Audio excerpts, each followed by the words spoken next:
Jikalau kita letih karena kebaikan, maka sesungguhnya keletihan itu akan hilang dan kebaikan akan kekal.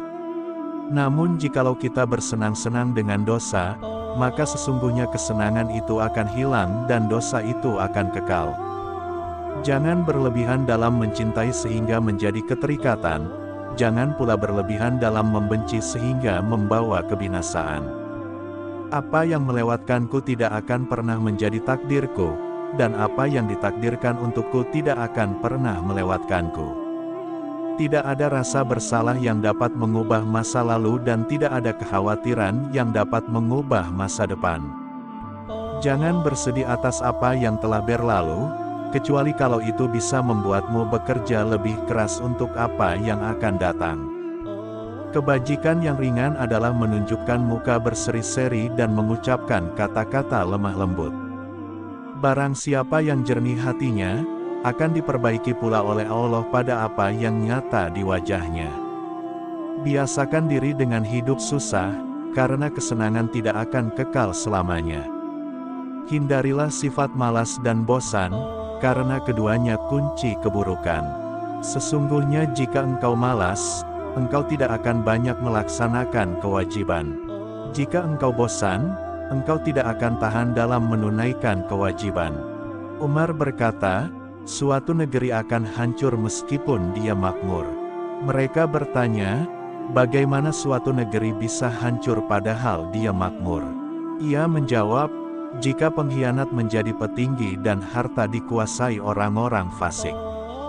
Terkadang, orang dengan masa lalu paling kelam akan menciptakan masa depan yang paling cerah. Sabar adalah bahan ramuan paling menyehatkan dalam hidup kita. Berpegang teguhlah pada kebenaran, bahkan meski kebenaran itu akan membunuhmu.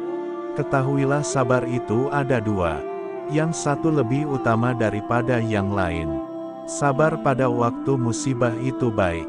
Yang lebih baik daripadanya lagi ialah sabar, menahan diri, dari yang diharamkan Allah. Jadilah orang yang bermartabat, jujur dan selalu menyampaikan kebenaran. Orang yang mau menunjukkan di mana letak kesalahanmu, itulah temanmu yang sesungguhnya. Sedangkan mereka yang hanya menyebar omong kosong dengan selalu memujimu, mereka sebenarnya adalah para algojo yang justru akan membinasakanmu. Perbanyaklah mengingat Allah, karena itu adalah obat. Jangan buat dirimu terlalu banyak mengingat manusia, karena itu adalah penyakit. Aku tidak pernah sekalipun menyesali diamku. Tetapi aku berkali-kali menyesali bicaraku. Biasakan diri dengan hidup susah, karena kesenangan tidak akan kekal selamanya. Jika pasanganmu sedang marah, maka kamu harus tenang. Karena ketika salah satunya adalah api, maka satu yang lainnya harus bisa menjadi air yang bisa meredam amarah itu. Dulunya kami adalah orang-orang yang hina. Kemudian Allah mengangkat derajat kami dengan Islam. Seandainya kami menginginkan kemuliaan dari selain Islam, sungguh Allah akan mencela dan menghina kami. Bila engkau menemukan celah pada seseorang dan engkau hendak mencacinya, maka cacilah dirimu, karena celahmu lebih banyak darinya. Ilmu ada 3 tahapan. Jika seseorang memasuki tahapan pertama, dia akan sombong.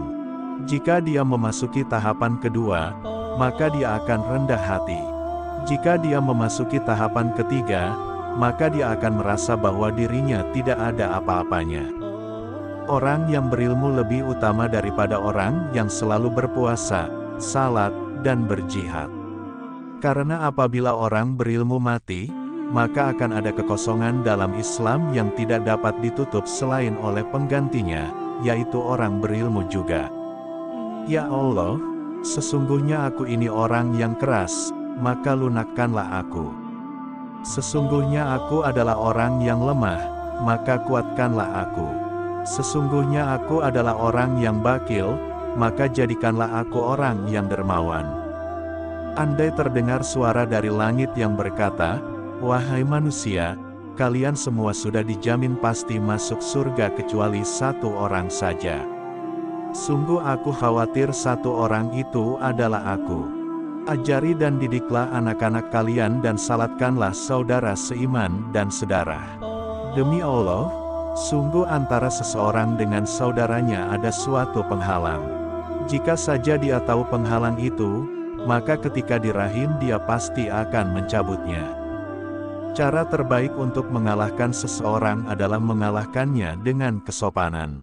Keyakinan iman adalah di mana seharusnya tidak ada perbedaan antara perbuatan, perkataan, dan apa yang kamu pikirkan. Ajaklah seseorang kepada Islam meski tanpa melalui kata-kata. Mereka bertanya, bagaimana caranya? Dia menjawab, dengan akhlakmu. Terima kasih sudah menonton. Dukung terus channel kami dengan cara like dan subscribe agar kami semangat lagi dalam menebar kata mutiara dan hikmah. Amin.